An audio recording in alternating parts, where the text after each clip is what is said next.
the officials, but we have just us. We've got the camera on, so you gotta make sure you're talking to the mic.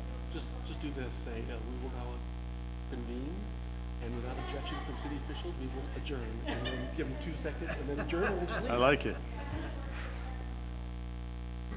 The time. Hello. This is not working. That's bad. How about now?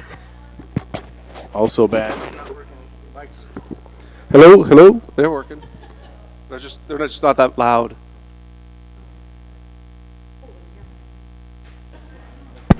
Hello. The mics aren't really working.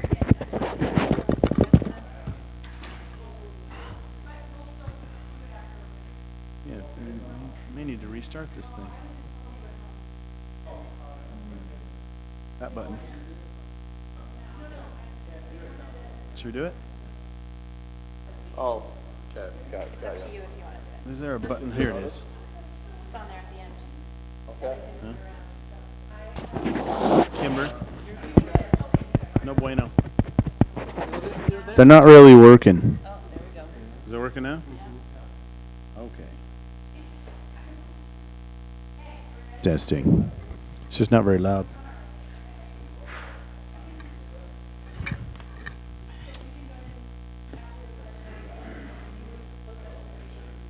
Since you're standing, would you like to lead us in the Pledge of Allegiance? Okay. I'll start us up. I'd like to welcome you to Planning Commission meeting. Like I said, it's really quiet. Thursday, September 8th, 2016. Thank you for coming.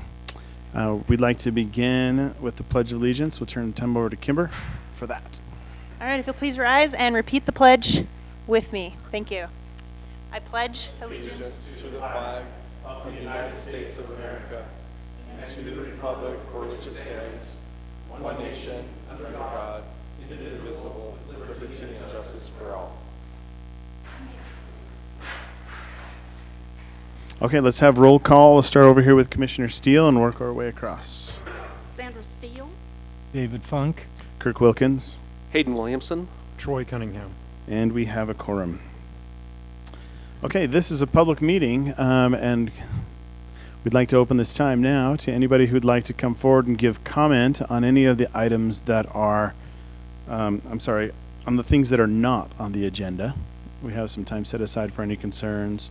So if you'd like to, please come forward, state your name and address for the record, and we'll give you about 3 minutes to discuss. Given that there isn't any, we'll close public input at this time and move on to item number 4. Public hearing. This is a rezone and plat amendment for Saratoga Springs Commercial, located generally at 1347 North Exchange Drive, Utah Valley Turf Farm. And we'll turn the time over to Kara for the presentation.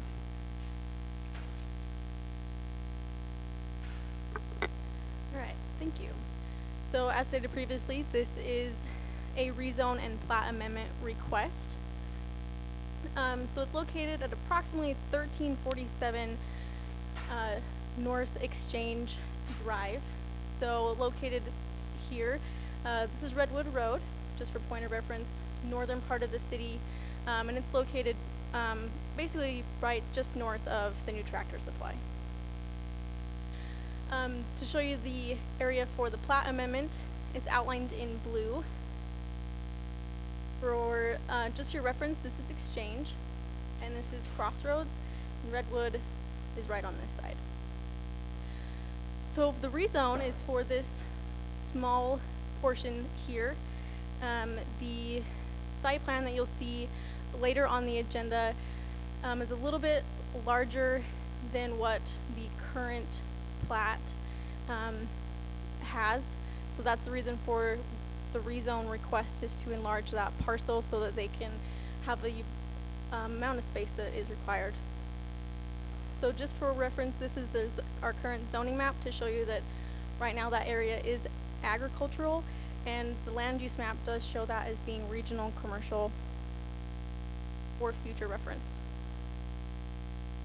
This is the proposed Saratoga Springs commercial plat. This is an extension of the plat that went with Tractor Supply, which was Saratoga Springs Commercial Plat A. This is the particular lot we are looking at right here. The area highlighted in red is the area that they are requesting the rezone for. Staff, there are two different motions today. One is for the rezone and one is for the plat amendment. Rezones, today you'll be recommending something to the city council, whereas on the plat amendment you are the approval authority. So you have the ability to approve with conditions, deny, or to continue the item. On the rezone, staff recommends that you hold the public hearing, take public input, and discuss amongst yourselves. Staff recommends a positive recommendation, but your alternatives are continuance and a negative recommendation. For the plat amendment, staff does recommend approval with conditions. Your alternatives are continuance or denial. And the applicant is here for any questions. Thank you, Kara.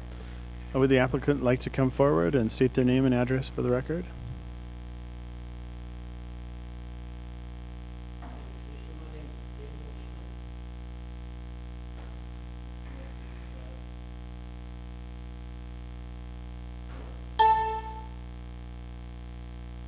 Okay, Daniel, did you want to add anything to the presentation that Kara has presented?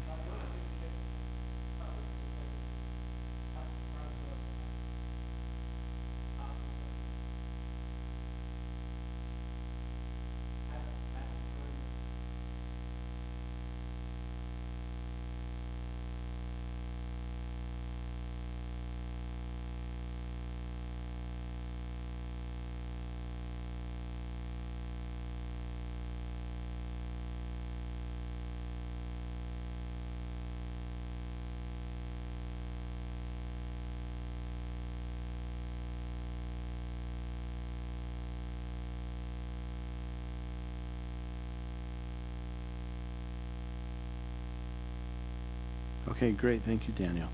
So given that this is a public meeting, we will open up public comment on item number 4, which is the rezone and plat amendment for Saratoga Springs Commercial at 1347 Exchange Drive.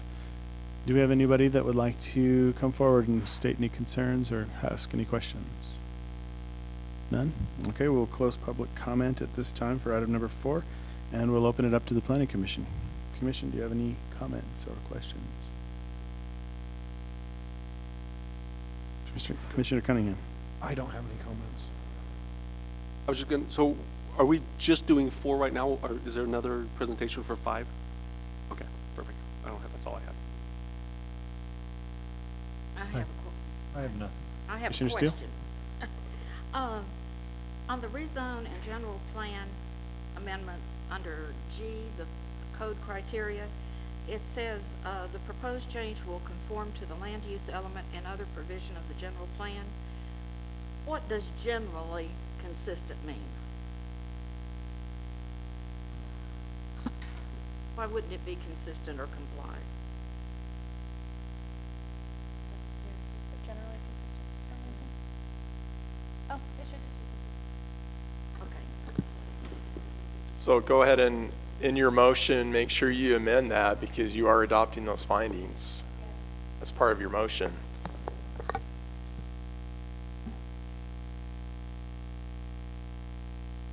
I mean, assuming you do it, I mean, it's still up for discussion, of course, but if you adopt those findings by reference, That's right. then you should modify that one. That's all. That's it? Any other questions? Okay, I just have one question. Did you have to purchase additional land to do this, or did you already own that land and you're just doing a lot line adjustment? Correct.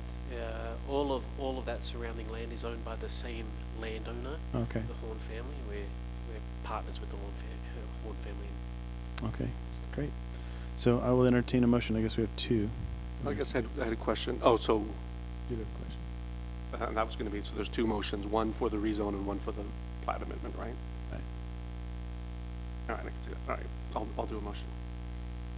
Based upon the findings and discussion today, I move that we forward a positive recommendation to the City Council for the rezone of approximately 0.63 acres of parcel, whatever, from agricultural to regional commercial, as identified in Exhibit 3 with the findings and conditions in the staff report dated September 9th, 2016.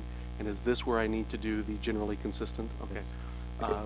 With the added condition or added change that the finding that the word generally be stricken from, The record.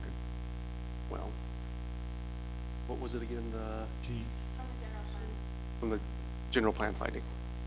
We have a motion. Do we have a second? Second. I have a second. Any question on the motion? All in favor? Aye. Any opposed? Motion passes unanimously. I'll entertain a motion for the plat amendment. Thank you, Daniel. Basing on the findings and conditions presented today, I move that the Planning Commission approve the Saratoga Springs Commercial Plat B Amendment Lots 1 and 2 of Plat, it says a Plat A, shouldn't that be Plat B? Should be Plat B. Is it Plat? It No. should be Plat. Okay, of Plat B as identified in Exhibit 4 with findings and conditions in the report. We have a motion. Do we have a second? Second.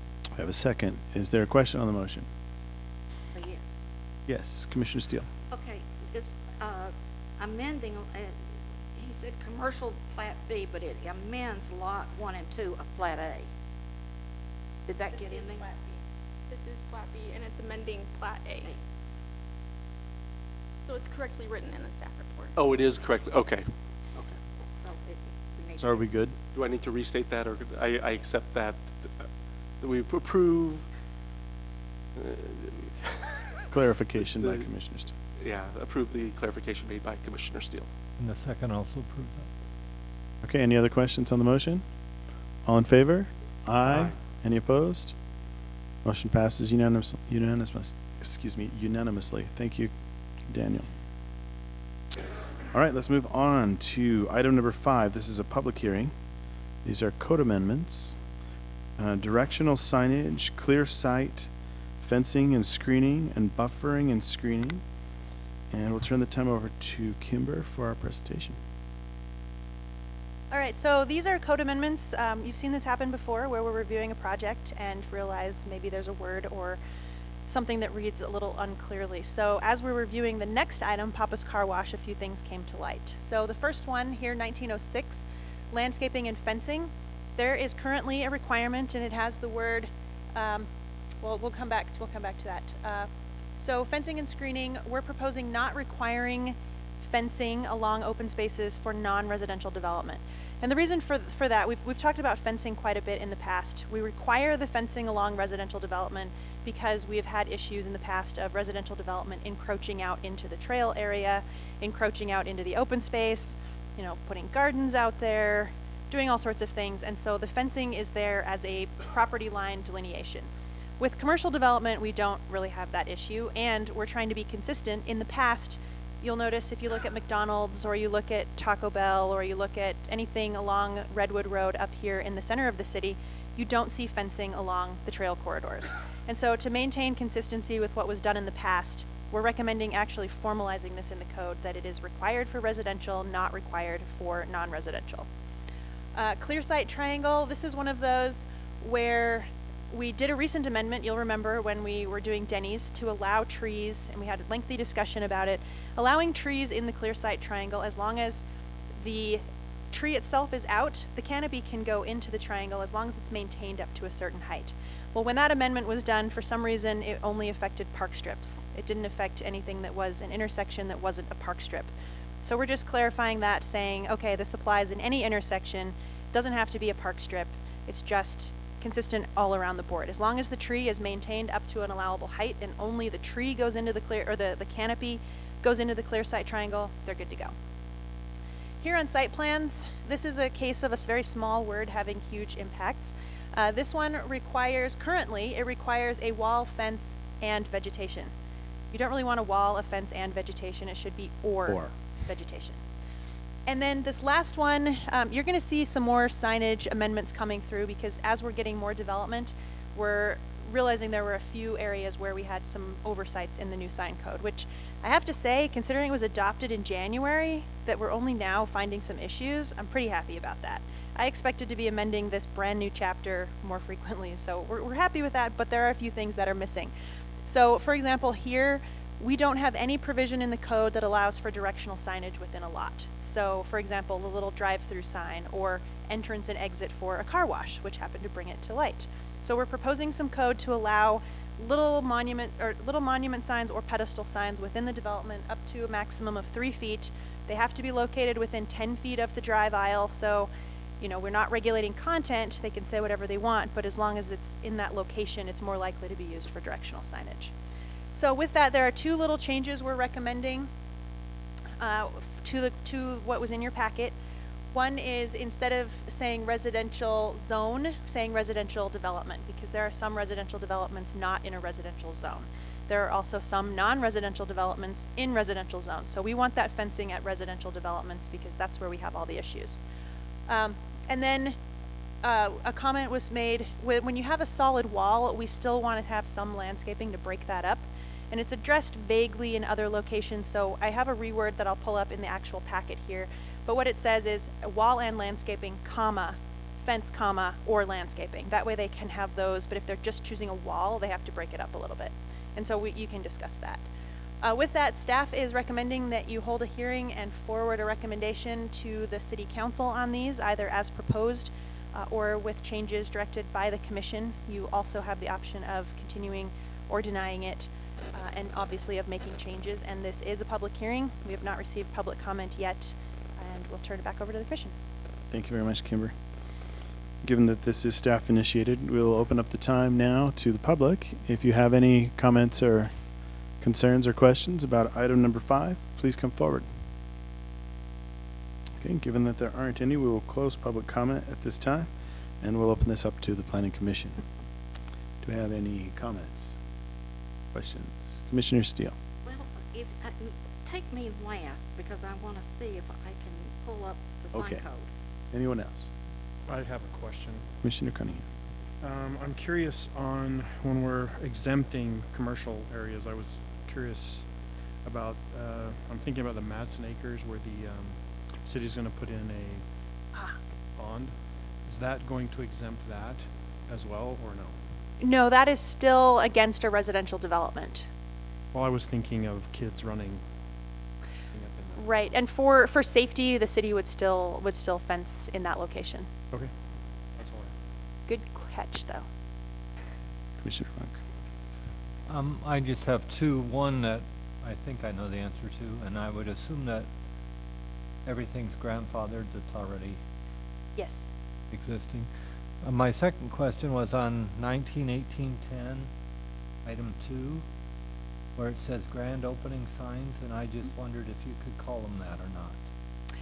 Yes, good question, because we're all about not regulating content, but a grand opening sign is just defined as a sign put up during the first year of business, during the grand opening period. So it doesn't have to say grand opening.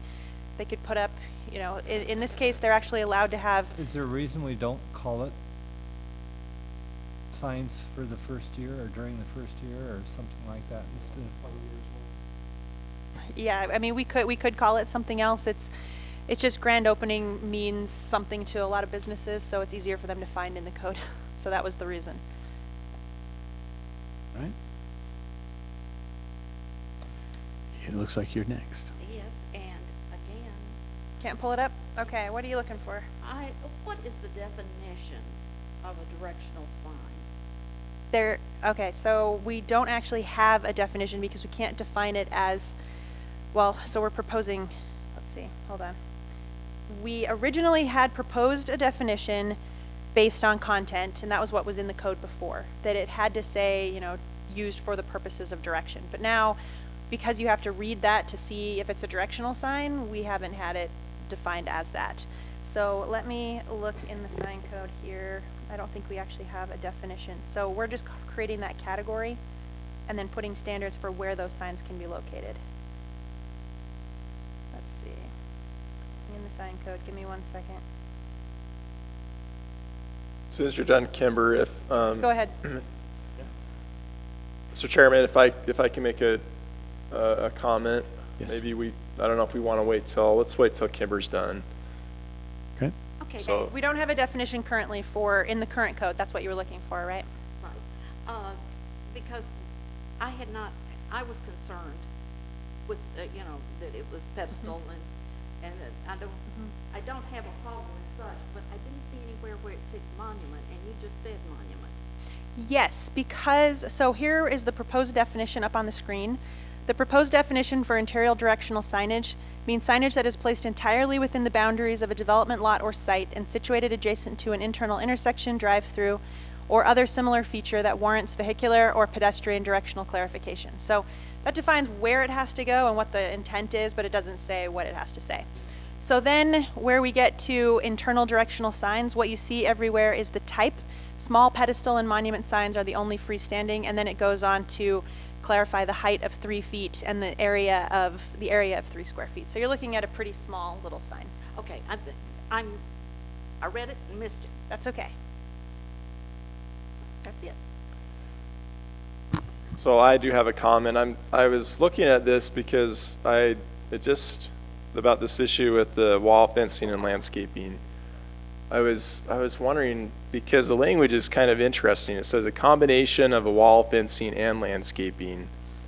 And it was the word combination that was throwing me off.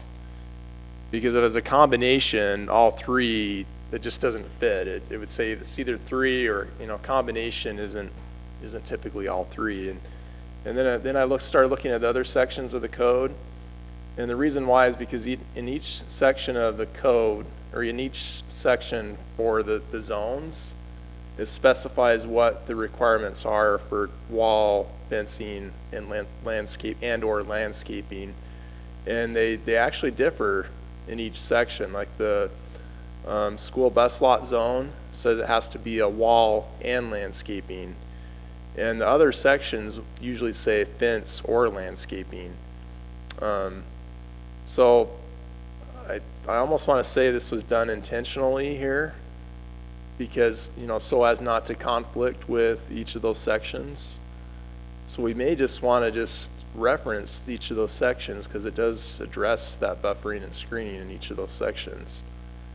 And we certainly don't want to trump the requirements in the public school bus lot zone, because that was a specific request of the council when they passed that section, was that there be a solid wall and landscaping.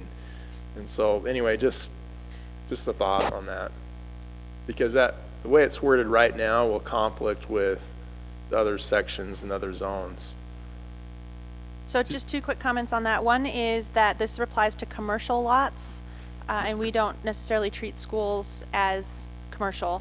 But not only that, we're rewriting 1904 and are trying to have all the requirements in one location, except for the occasion, such as the public school bus lot zone, where they have additional specific standards. And we're trying to get them, like I said, we're trying to get everything in one location as opposed to having all these different standards all over the place. Correct me if I'm wrong, though. This would apply to any site plan application, which we could get site plan applications in residential zones. Yes, but again, this just says commercial lot, which abuts a residential or agricultural use. So this particular screening only applies to commercial. Okay, yeah, that makes sense. But yes, we don't want to contradict 1904. Kevin's absolutely correct. We're trying to rewrite 1904 to not have different standards all over the place, except where absolutely necessary. So we'll see something that consolidates. You'll see something here soon. It was going to be on your next meeting. I know I keep saying that, but yeah, it's coming. Okay, so the way it stands, are we okay with it struck out?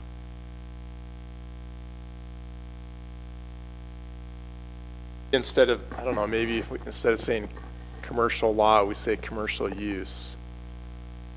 Because in the commercial zones, residential uses are allowed.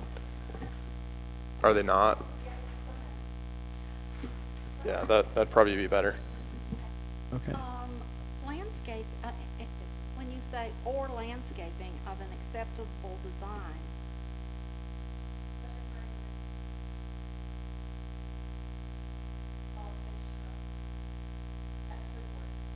no, it needs to, it's also done for sound, sight, dust, odor, when it's agricultural, particularly, and for residential between commercial and residential, it again needs to be a wall and landscaping to, number one, to soften. But just to have landscaping does not cut down the sound and lights, and I mean, there's just a whole lot of things that a solid wall should do that landscaping doesn't. So in the case of the project you're going to see next, this is just an example of where it makes sense to not have a solid wall or fence. Because what's happening on this particular site is it is becoming commercial. The property next to it is agricultural currently, but it is planned for commercial. So down the road, they're going to be adjacent to a commercial use, not to agricultural or residential. And so putting up a wall, you're going to end up with all these walls and fences between commercial uses. And so we felt that it was appropriate to allow landscaping because it's going to appropriately screen it for now, and then down the road it's more appropriate to have landscaping between two commercial uses than to have everything walled off. But then how do you require it? Like at Smith's, got a wall now. Mm-hmm. Because that's needed. Most residents are going to want that. And we're kind of given an exception here. And if you're going to do an exception, we need to write that exception in. That's why we're writing it so it's not an exception.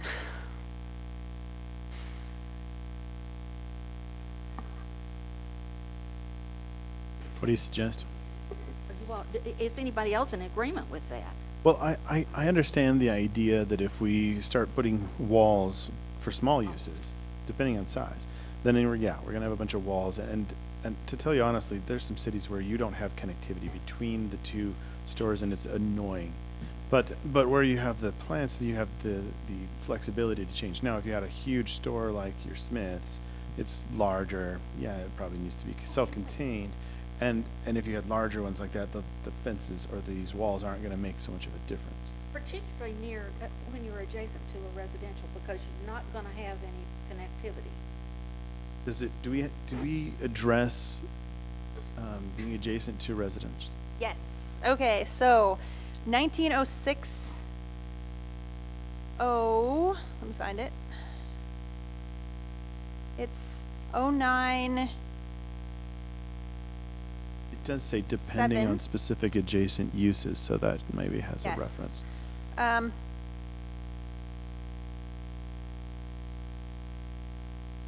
Let's see. 1906-10, there we go. I'm looking at it going, it's not in 09. 1906-10, screening at boundaries of residential zones. So commercial, mixed use, and industrial developments abutting residential use zones, they are required to have an opaque fence or wall installed. So we have that covered in another section. This is dealing with buffering of commercial, well, commercial to ag for the most part. Well, let's take residential out, because that's Yeah. going to be confusing. Okay, let's do some wordsmithing here in 1 sec. And I have a little bit of an issue, but I understand in this case where it works. If you were right up next to active agriculture and you put in a child care center, then it would be an issue. But I guess then. Yeah. Go with that. Comes up. There. Does that work? Getting better all the time. My typing speed's gonna be so And then fast someday. just one other comment to this, just going back to that issue of the other sections addressing it. But I looked at those other sections, and it does talk about commercial uses abutting residential uses. So if you can make the recommendation that we clean that up so we don't have to come back and fix that again. And they also talk about commercial uses and industrial uses too, so we might want to add that. Yeah, that's addressed in this section here, so, Oh, does it? yeah. So it includes industrial uses? In 1906-10, the residential to commercial, it's dealt with in another section of code. Okay. No. For would it make instance, sense Commercial to to- commercial, we don't require anything. So for example, you have Cafe Rio on one side, or I'm thinking of Neater's on one side and Denny's on the other. We don't have anything between them, just a parking lot or street or landscaping. So we got that if we're going to have a motion, we should recommend cleaning up the code with regards to adjacent uses. Okay.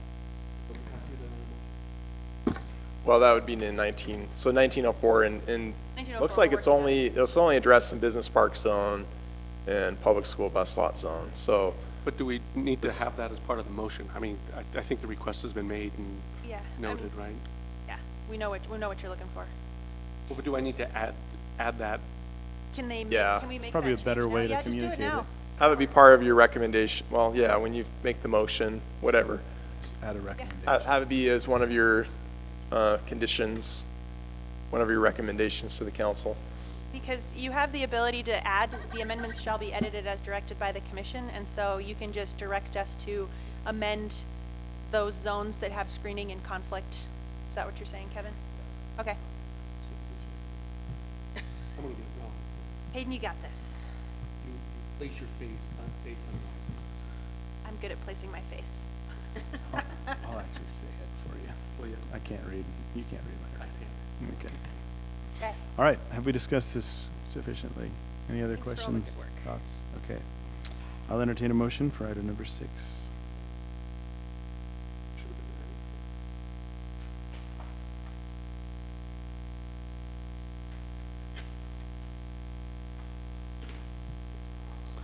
I move that we forward a positive recommendation to the City Council for the proposed amendments to Section 1906, 1914, and 1918 with the findings and conditions contained in the staff report, in addition to the changes made to the staff report per our discussion today. Additionally, we recommend that staff clean up the code with regards to adjacent uses, screening and in regards to adjacent uses With screening and conflict. where screening is in conflict In 1904. in 1904.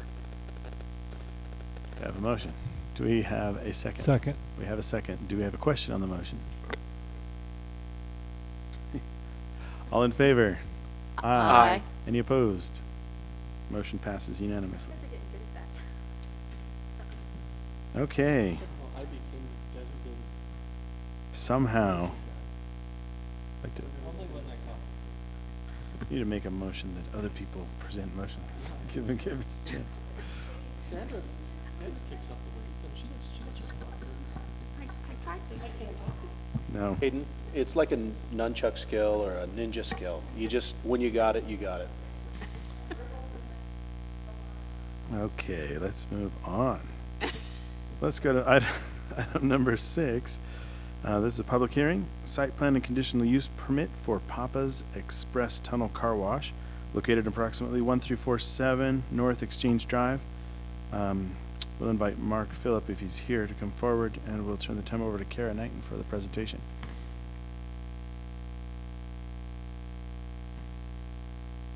All right, this is a long-awaited site plan we've been waiting for. This is a site plan and conditional use permit request for Papa's Express Tunnel Car Wash, located at 1347 North Exchange Drive. As mentioned earlier in our plat and rezone, it's located right over by the Tractor Supply. So you have Exchange Drive and Redwood Road and Crossroads Boulevard with the proposed Papa's Express just north of Tractor Supply.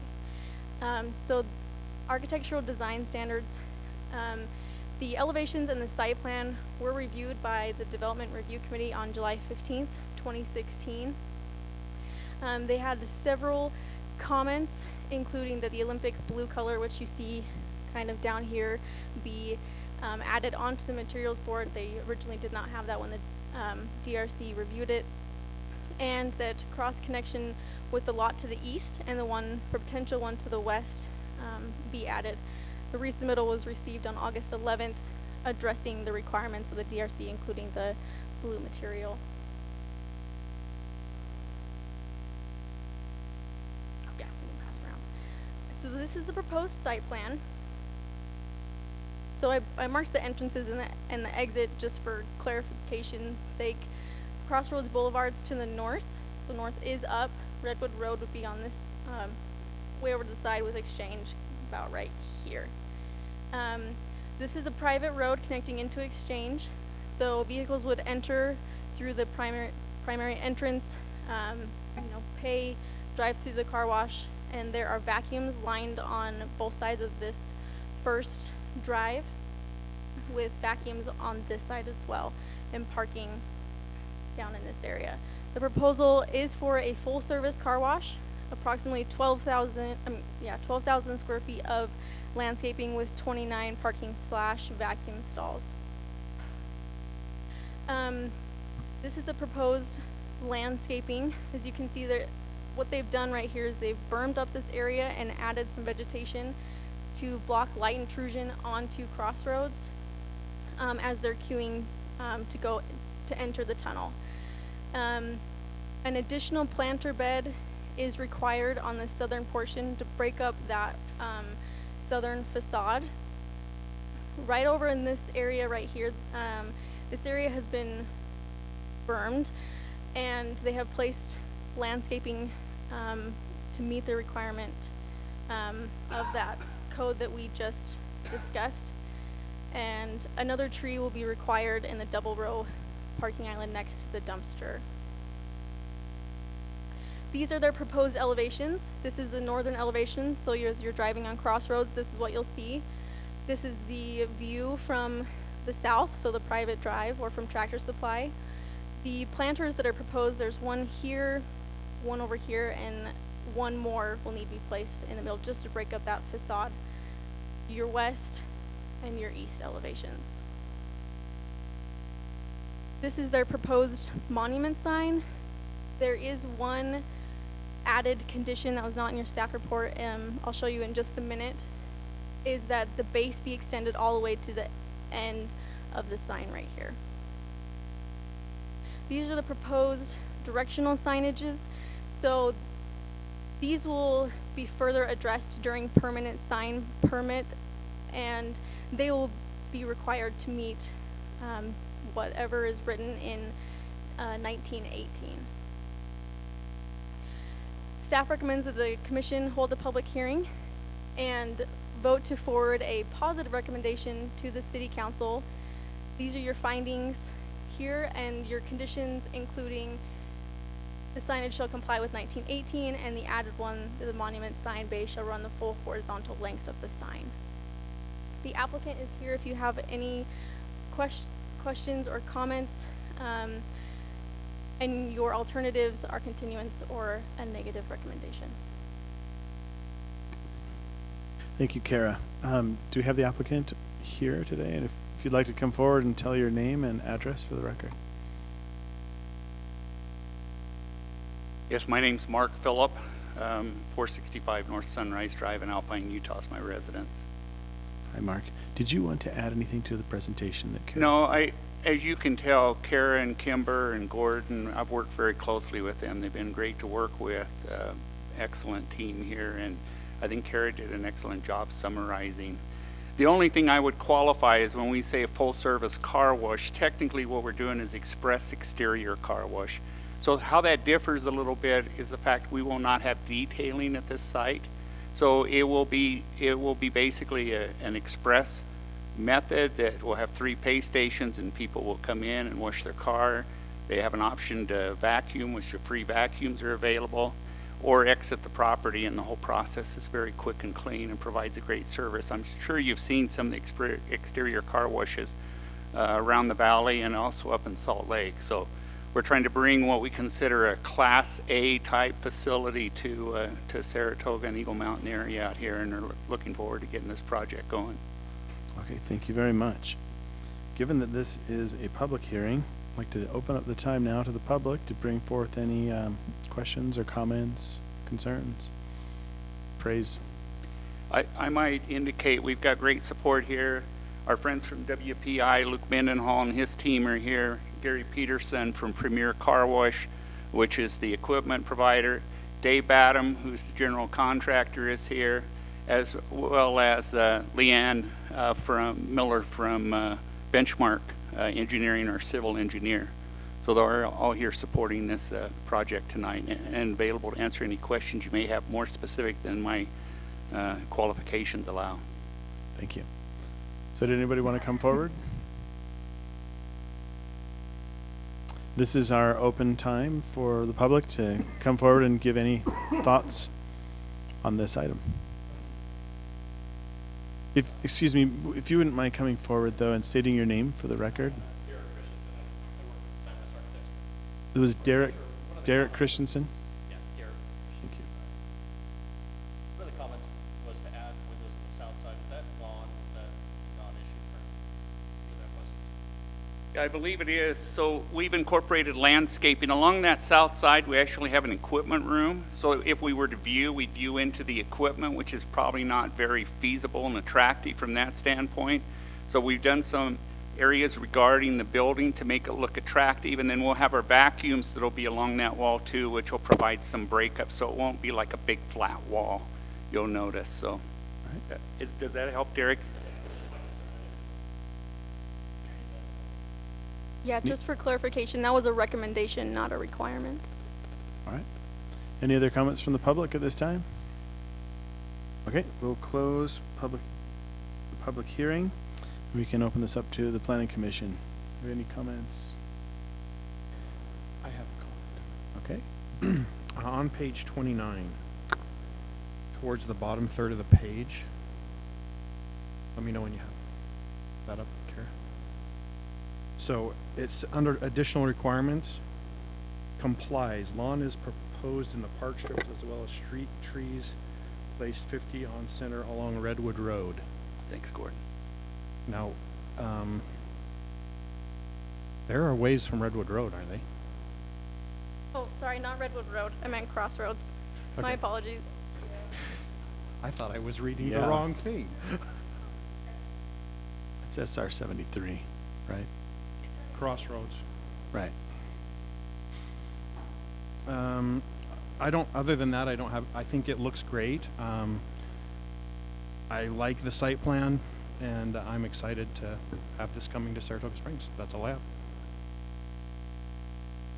Thank you, Commissioner. Any others? Commissioner Funk. First of all, I want to compliment you on the landscaping. I feel like you've gone over and above, and I appreciate that. We do too. The only other concern I have, and this is probably more toward the city than you, although you might know the answer, is on the west side, Crossroads, because it turns, are you going to have any light problems with the cars coming out of the car wash showing onto Crossroads?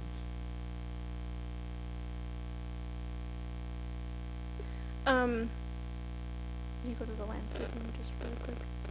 Thanks. Yeah, so it's quite a ways away, and the other one, if you go one more, Kimber. So, right here, this whole area, this area is bermed between 2 to 3 feet with landscaping that's approximately 4 to 6 feet in height. So there's a total of a minimum of 6 feet in height all the way along there for. Okay. And yeah, because you said that they increased the berm on the right side there, on the east side. I just want to make sure, because the cars will be coming through and coming out that west side, and I just wondered if that was, and you didn't say that that had been, the height had been increased there. You're bringing up a very good point, and so that's one of the reasons we have that landscaping there, is deflecting car lights from those in the tunnel or exiting the tunnel. Correct. Commissioner Steele. Are you planning to have any gasoline pumps? No. Is this something that you, like if I came in with my car, I would stay in my car through the tunnel process? Yes, ma'am. Okay. What happens if you go in the front door? What's there? What is there is the opportunity to purchase passes. We'll have family passes. We have gift cards you can purchase. We'll have restrooms available for those that may be on the property and need to use that. But the office is not going to be heavily utilized other just for monthly memberships and transactions like that that may occur. Okay, how many employees will you have? That's a great question. We'll have about 5 employees at any given time. There'll be 2.5 to 3 on site. I know a half person, it's kind of hard to describe, but basically that's where we'll be. So we have 1 person positioned at the loading station. That's a key piece, is getting individuals on the conveyors properly and getting the car aligned. So there's total assistance on that process, and that person's also a greeter to those that arrive. We have a 2nd person that's roaming the lot, taking care of customer needs, picking up any trash that may be around, keeping things look properly, and then a 3rd person for maintenance at different times. But that's all we'll require as far as employees on site at a given time. Okay, I have a question for staff. In a case like this, when it is not where you have people running around, drying off cars and everything, are we overparked? So that's a good question. We did look at that. A lot of the parking, though, are the vacuum stalls, and so they're offering a service as opposed to parking and getting out and going and doing things. So that is a feature of, in this case, it's a feature of the car wash as opposed to excess parking. Okay, maybe I'm not seeing things correctly. How many vacuum stalls do you have? So right now there's 21 and there are 8 parking stalls. The requirement for their parking is 9. So they have, as one of the conditions you'll see in your packet, is one of the parking stalls will need, one of the vacuums will need to be removed and kept as a parking stall. Part of the reason for as many vacuums as there perhaps are, that tunnel can handle 6 cars at any given time. So it's quite a capacity that staff believes it can handle. And it's not required that someone go to the vacuums or even go through the vacuum area. They can leave directly from the property, directly to the south there. But for convenience and ease, individuals that would like to vacuum can pull into one of those stalls, and they've got vacuums on both sides of their car, and they're the Cadillac vacuums. They're really good quality, and they'll work really well. I think you'll be pleased with what you see. So Maybe my car will stay. Maybe my car will stay cleaner. So, But I do have one more question, and then I'll turn it over to you. The one thing that has concerned me, and I've gone back and forth, and I've looked up, and I've hemmed and hawed, but on new commercial, the building code and ADA are in agreement that you need an accessible path to your main street, which would be Crossroads. And I don't see one. And I've tried to figure out how to get one in. And I will leave this in the architect's hand that this is a concern. And let's see what you can come up with. You thoughts, Leanne, on that as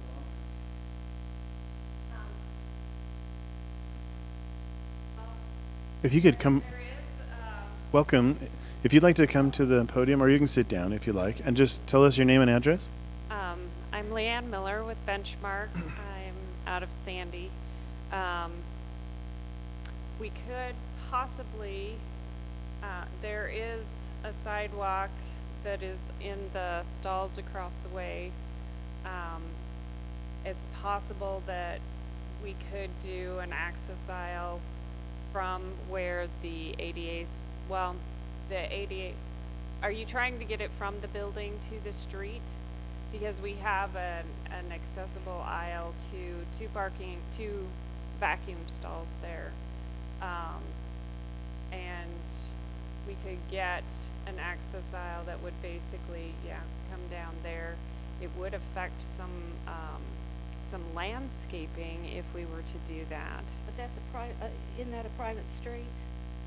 And you're supposed to get it to a bus station or, and this is part of the site plan, and this is the reason I'm bringing it up, Well, there is a sidewalk to the north that we could take it out across that easement to the existing sidewalk.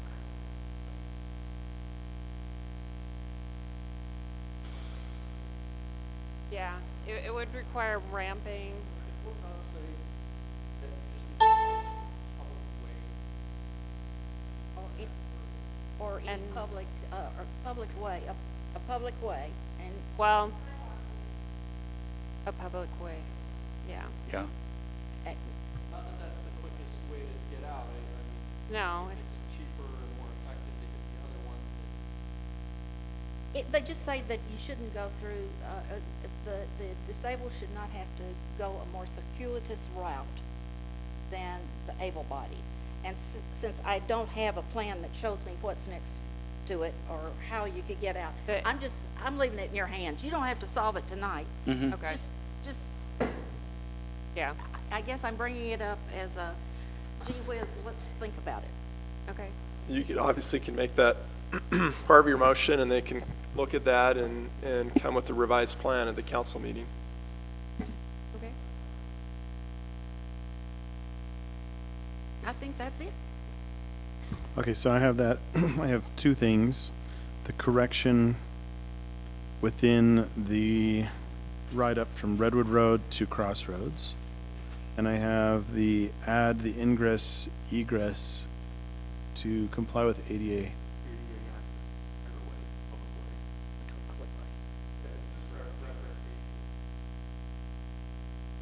Got it. Okay. I just had one real quick question. So with them needing 9 parking stalls, is there anything that says that because they've got a vacuum there that it's not a parking stall? Well, so yes and no. The problem is we have a pretty strict requirement, a prohibition on extra parking. And so if we're counting vacuums as parking, they're overparked and would have to remove most of it. So we're counting it as a part of the business as opposed to a parking stall. Could it just be an amenitized parking stall? Go. You just have No. to bring a wet dry to that location, temporary. Any other questions or comments from Planning Commission? Okay, I'll entertain a motion for item 6. Based upon the findings and discussion today, I move that the Planning Commission forward a positive recommendation for, getting there, to the City Council for Papa's Express Car Wash Site Plan and Conditional Use Permit, with the findings and conditions included in the staff report, including correction for Redwood Road to Crossroads in that one area, and 8AA access, as discussed. We have the motion. Do we have a second? Second. Who is the second? Second. Commissioner Cunningham is the second. Do we have a question on the motion? Could you add the condition on the screen, the monument sign? Which ones? With the added condition that the monument sign base shall run the full horizontal length of the sign. We have that in a motion. Does the second agree? I agree. Any question on the motion? All in favor? Aye. Any opposed? Motion passes unanimously. Thank you. Thank you, Derek and Mark. And yeah, just can't find her name. Okay. Do we need to break? We have to discuss the next one in case people arrived briefly. But we need to do that one as in closed. We can do a closed session first. Kevin, can we do a closed session? Okay, I'll entertain a motion Yeah, was to there enter a, into was a there a closed planning session. commissioner? I didn't hear the discussion the first time, or? 2, Okay, but 1 in particular. perfect. Yeah, we can do that. I'll entertain a motion to enter into a closed session. So we,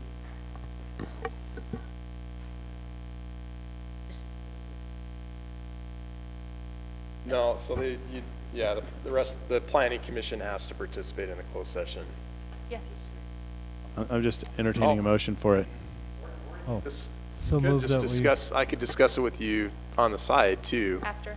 after. it wouldn't necessarily require a quorum. Well, I'm going for the mercy rule, water mercy rule. Which is, to pull us aside? I asked for a, One is opposed to all. I asked, Oh, so you have some additional Yes. Okay, sure. Okay, I'll entertain that motion.